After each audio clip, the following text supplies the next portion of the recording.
Hello and welcome to another Raggy's homebrew video. It's been a while. And the good thing is I'm running out of beer, so I need to do some homebrewing. As always, I'm going to play with the kit. So I've got this Toffee Apple Cider kit, Bulldog Brews Toffee Apple Cider, 3 kilogram kit from Hambleton Bard. They're the company from Cally White Lane, Dronfield, S18 2XP. Is that Sheffield? I'm not sure, obviously. It makes 23 litres of cider. I'm going to drop it down to 20 litres of cider, and I'm also going to chuck in 1 bag of sugar. Now, it should make a 7% cider to my calculations. However, I have not got my hydrometer, so I'm going to take it in the land of, hopefully it's going to make that. But yeah, there's the kit. So I've already washed and sterilised my fermenter, rinsed it out several times. I had to use a drop of bleach in it, to be fair, so not the best thing. I couldn't find my sterilising fluid. It's always the same when you want to do a bit, when you want to do something. Rinsed out several times. Yeah, it smells all right now. A bit potent the first time, though, I've got to be honest. So here we go. I have done that before, you know, but if in doubt, just wash with sterilising fluid. I have done it with bleach before, especially when I hadn't used them for years and they were mouldy to heaven on the inside. I used bleach to sort out the problems with it. So here's what's in the kit. And basically, there you go. Boof.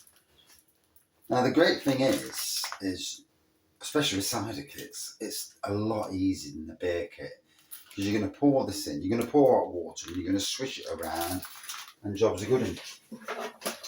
And again, where beer kits, there's a lot of hassle. Cider kits, there's the yeast, and that's it. It's yeast and the juice.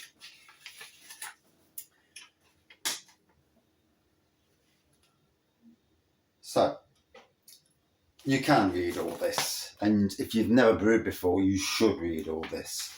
Bulldog Brews for me are the best brand in the UK for their beers, across all different styles. I mean, Evil Dog for me is the best double IPA out there, and I will be rebrewing that. It's only 20 quid at the moment at Creative Winemaking, whereas other places are still selling it quite a bit more expensive than 20 quid. Hot and cold water to achieve a temperature between 20 to 30 degrees. So, yeah, be careful not to add too much hot water, especially with glass fermenters, mix well. So I always put 2.5 kettles of water in, which I'm going to do now. But I am going to chuck the sugar in first. So obviously I'm going for a bigger ABV. The good thing about Bulldog Brews and their beers, you can play around with the kits.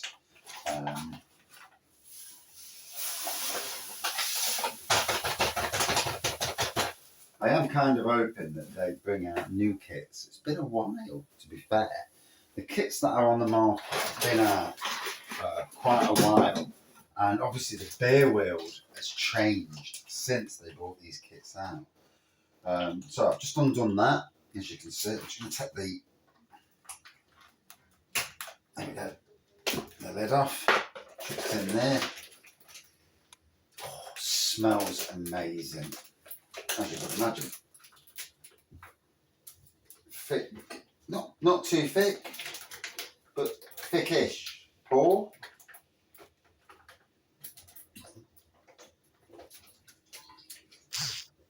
And obviously, unlike beer, when you do beer kits, it's nowhere near as gloopy. So we're going to chuck this in. I've just boiled this kettle, just so you know.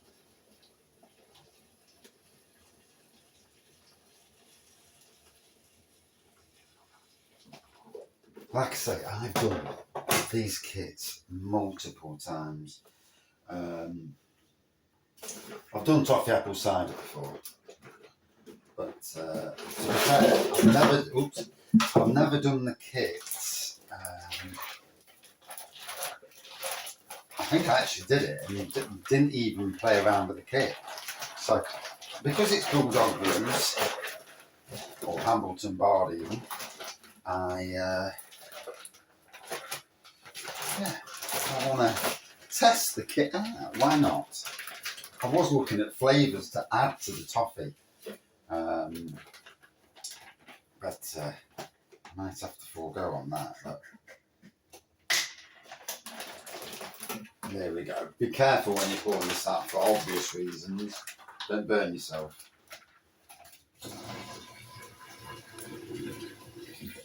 As I have done on many occasions. So there we go, pouring it in.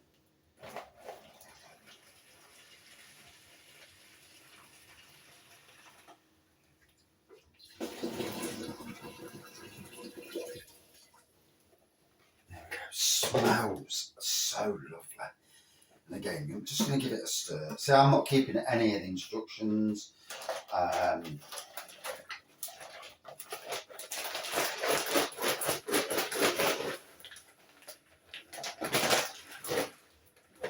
And there we go. You see how nice and clean it is now? All what's inside the bag is what's making your cider. So you want all that out.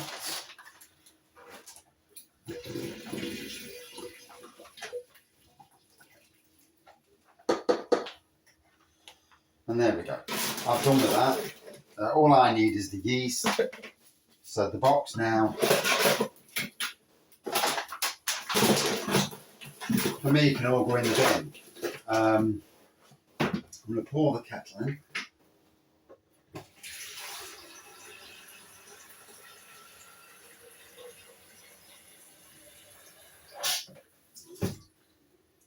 Now my only downer is I can't find my hydrometer. No idea where it is. Yeah, it's that sod's law. When you want something, you just can't find it.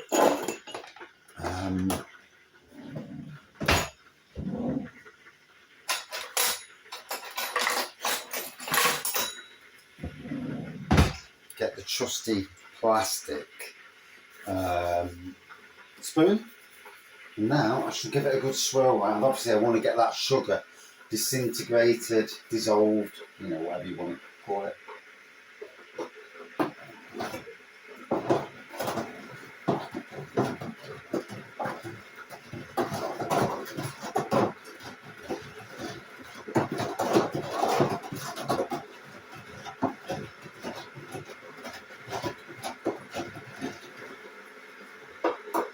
To be fair, what's in there already is a bit cool, so I'll wait for this kettle to boil, chuck that in, and we'll go from there. But yeah, it's so easy. I mean, you don't have to mess about putting extra sugar in. Like I say, like I've done, it's a standard kettle, 2.5 kettlefuls of hot water. Chuck it in. Chuck that in first, rinse it out, chuck the rest of the hot water in, and you're going to get some, obviously, fill it up to 20, 23 litres, depending on what you want. I'm going to fill it to 20. Let it ferment for 7 days or more.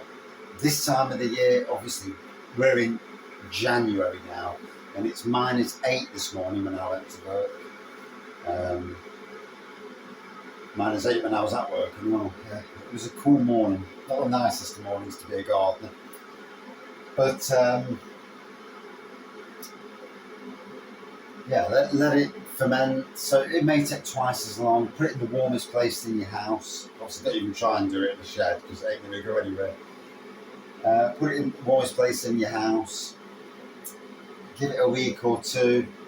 Check back and see if it's. Usually, you'll get your wort, as it were, and then after a week, it'll go clear. And you can take a spoon of sugar. a spoon of it just to taste that there's no sugar. That's what I meant to say. Helpful if you've got an hydrometer. I absolutely can't believe that I can't find the blooming hydrometer. I used to always leave it there on the windowsill because it was the easiest place to find it, unless someone's broke it. I don't think I broke it, but these things happen. But yeah, but 1 kilo of sugar usually bumps it to 2% onto a kit, from what I found before.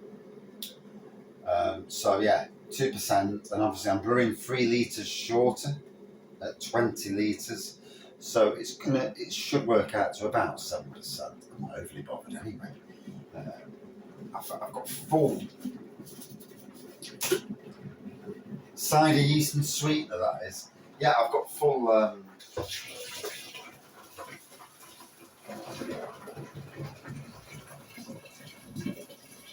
confidence is the word I was looking for, that the cider will do its thing. And the yeast is strong enough to brew to that.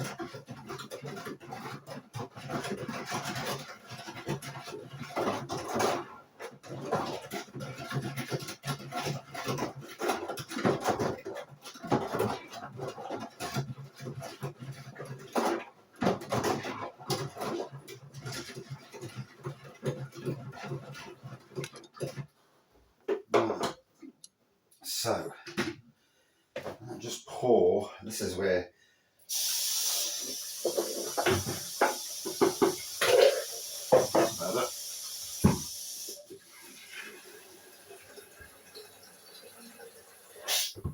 right, just half a kettle full now.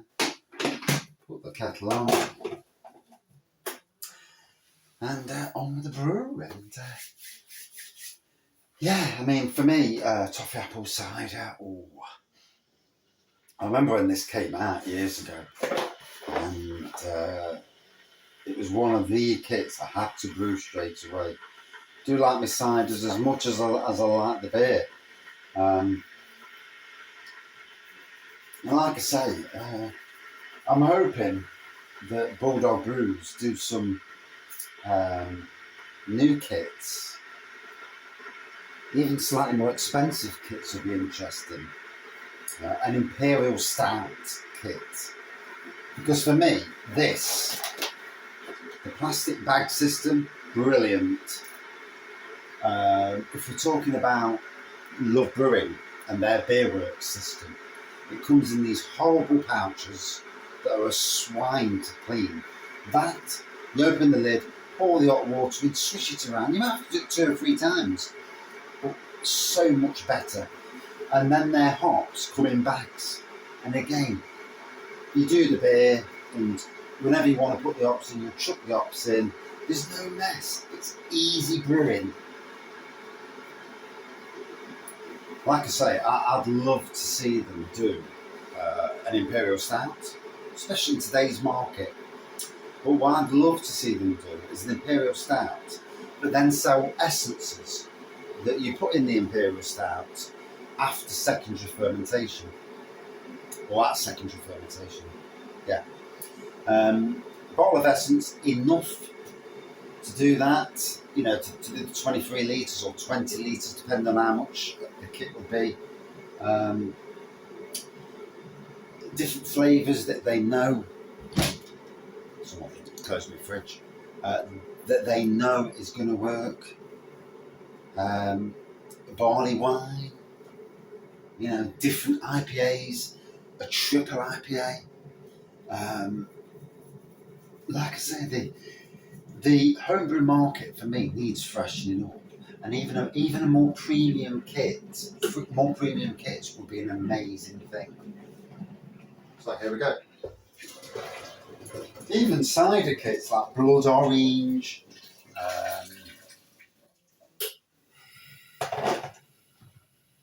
Oh, smells amazing.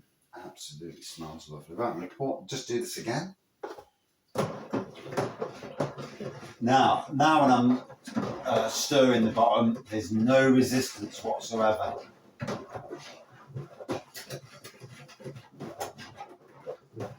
Right. So, chuck in the water. Get us up to 20 litres. 7%. Ooh.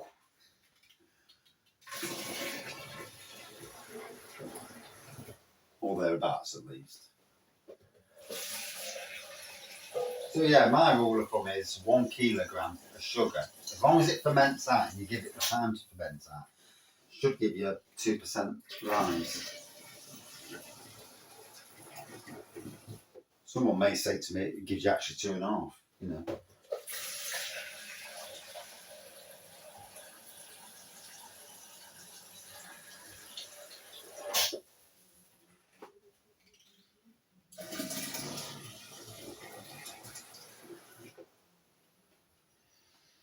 That begs the question, could you barrel age this and stick, I don't know, whiskey?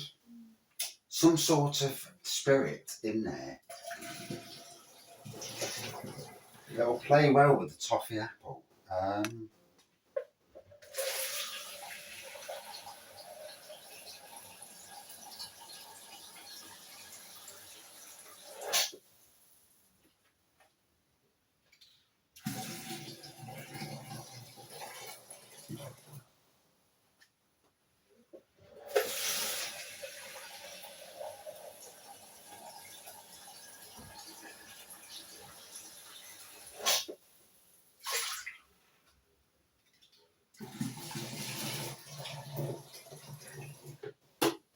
As you can see, we're getting up there now.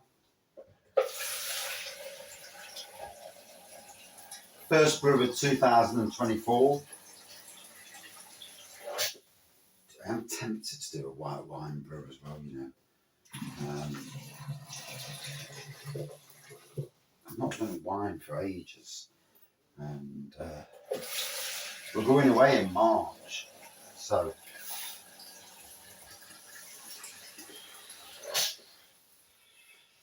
white wine would be interesting. Then again,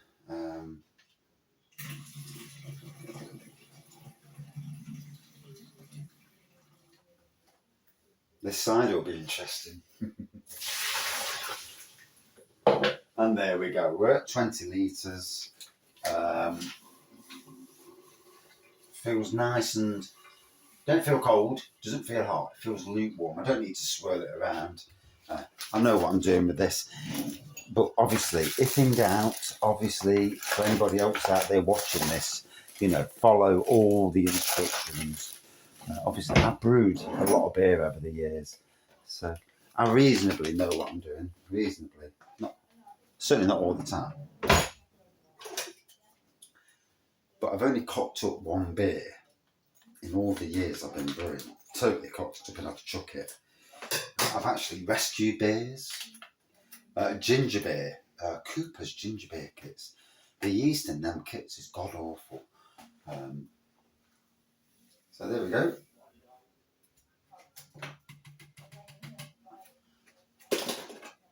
Put the lid on. Put the hydrometer on.